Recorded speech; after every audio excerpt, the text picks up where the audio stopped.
Let's talk about expectancy violations theory. We can think of communications theories as lenses.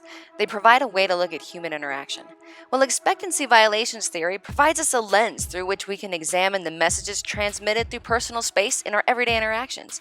Judy Burgoon proposed her first version of expectancy violations theory in 1978, and it continues to evolve. And expectancy violations theory is one of those cases where really what we're proposing is that there are occasions where a violation is not a negative. There's a lot of literature that would suggest doing a violation is always going to have negative consequences. And the idea of the theory is there are occasions when it may actually be beneficial to violate in what is called a positive violation. And these can include situations where the behavior itself has a lot of positive meaning, or it may be a case where the behavior itself has some ambiguities to it, and by doing the violation, you make the source of the violation more relevant. There's more focus on the source, and if that source has positive characteristics, that makes the violation a more positive kind of violation. So, for example, if I think really positively of you, and you become You do. and I do.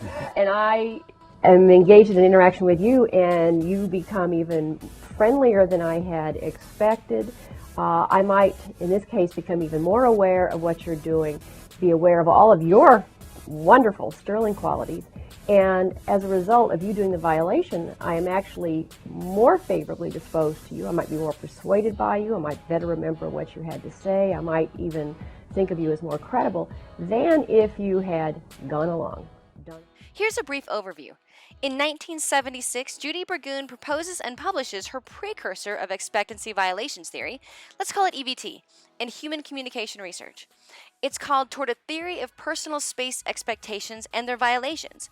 She recognized that personal space could be violated negatively, but she wanted to dig deeper into when it was a good thing. In 1978, EVT is born and published.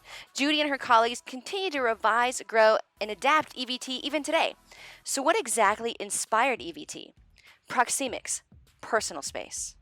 We're all pretty comfortable with the idea of personal space, but let's get more specific since this is the concept that helped create EVT. In 1963, a cultural anthropologist, Edward Hall, recognized the messages in personal space. He coined the term proxemics and defined it as the interrelated observations and theories of humans' use of space as a specialized elaboration of culture. That means every culture has its own guidelines for what is and isn't acceptable spatially in our interactions. He identified 4 zones we tend to accept here in the U.S. Intimate distance. That's about a centimeter or so to about half a meter. Personal space. Half a meter to about 1.2 meters, or you can think of it as 4 feet-ish. Social distance. 1.2 meters to 3 meters. And finally, public distance. That's about 3 meters and anything outside of that. So what does it look like when we violate personal space? With her, do you? We adore Elaine. She wants to say hi. She's with her new boyfriend. What's he like? He's nice, bit of a close talker. A what? You'll see.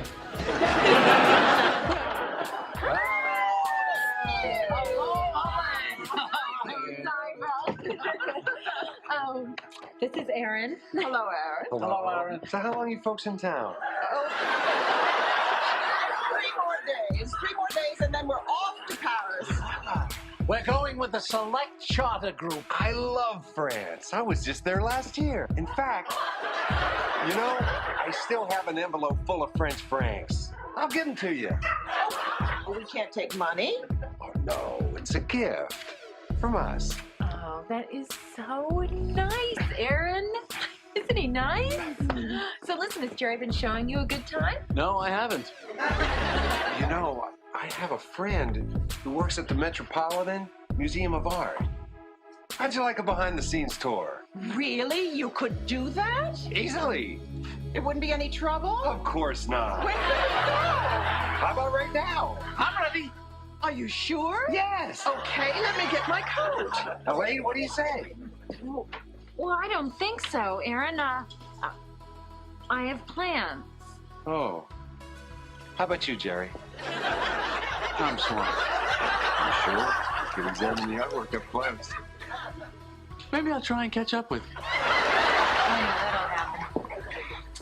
right, we're off. Okay. Bye. Let's go. Okay, bye-bye. Have a good time. Bye. See everybody later. Okay, bye. Well, I should be going. Oh, thanks again. Goodbye. Hey. Oh, you must be Kramer. I've heard about you.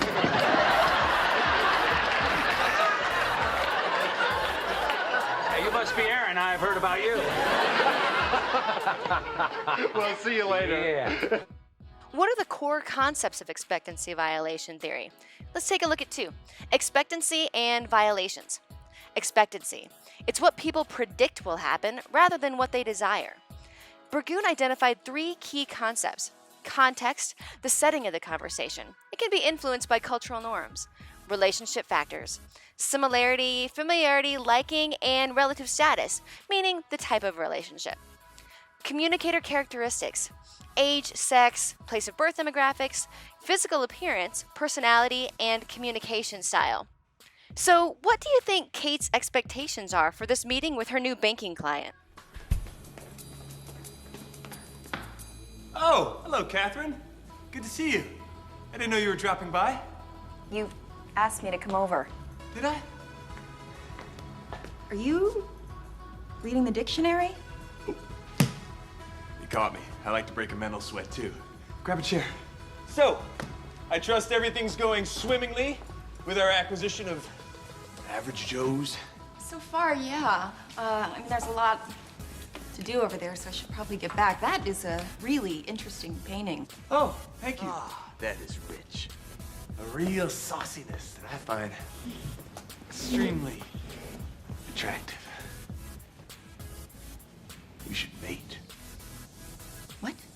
Date. I said we should date sometime, you know, socially. Go out and kick it. Are you okay? I'm fine. I just threw up in my mouth a little bit. Violations. The violation balance.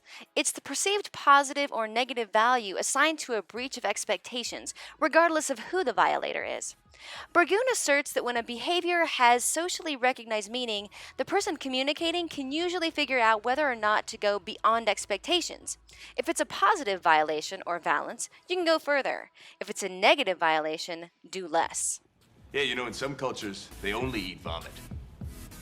I've never been there, but I read about it in a book. In this clip, what are the expectations and what are the violations? Well, good night. Good night.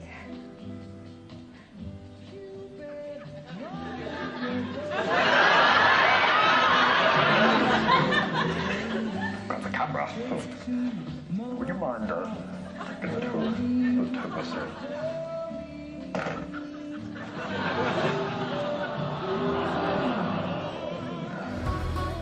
That brings us to communicator reward balance. That's the sum of positive and negative attributes brought to the encounter plus the potential to reward or punish in the future. Positive attributes might be status, ability, good looks, etc. Positive language cues communicate acceptance, liking, appreciation, trust. Negative language cues communicate disapproval, distrust, rejection, or disinterest. Griffin, Ledbetter, and Sparks say an ambiguous violation embedded in a host of relationally warm signals takes on a positive cast. An unequivocal violation from a punishing communicator stiffens our resistance. Let's watch Leonard from The Big Bang Theory dip his toes in both the positive and negative ends of the communicator reward balance in this next clip and see where it takes him with his new neighbor. New neighbor? Evidently. Significant improvement over the old neighbor. 200-pound transvestite with a skin condition? Yes, she is. Oh, hi. Hi. Hi. Hi. Hi. Hi. We don't mean to interrupt. We live across the hall. Oh, that's nice. Oh, no, we don't live together. I mean, we live together, but in separate heterosexual bedrooms. Oh, okay. Well, guess I'm your new neighbor, Penny. Oh, Leonard, Sheldon. Hi. Hi. Hi. Hi. Hi. Well, welcome to the building. Oh, thank you. Maybe we can have coffee sometime. Oh, great. Great. Great. Great. Well, bye. Bye. Bye. Hi. Hi. Again. Hi. Hi. Hi. Hi. Anyway, we brought home Indian food. And, I know that moving can be stressful, and I find that when I'm undergoing stress, that good food and company can have a comforting effect. Also, curry's a natural laxative, and I don't have to tell you that, a clean colon is just one less thing to worry about. Leonard, I'm no expert here, but I believe in the context of a luncheon invitation, you might want to skip the reference to bowel movements. Oh, you're inviting me over to eat? Yes. Oh, that's so nice. I'd love to. Great. EVT has undergone several revisions and birthed a related theory called interpersonal adaptation theory. It explores expectations and violations, examining desires and requirements even further. Today, communication researchers are applying the lens of EVT and interpersonal adaptation theory to the ever-expanding world of computer-mediated communications. Thanks for watching, and I hope this gave you some insight into Judy Burgoon's expectancy violation theory.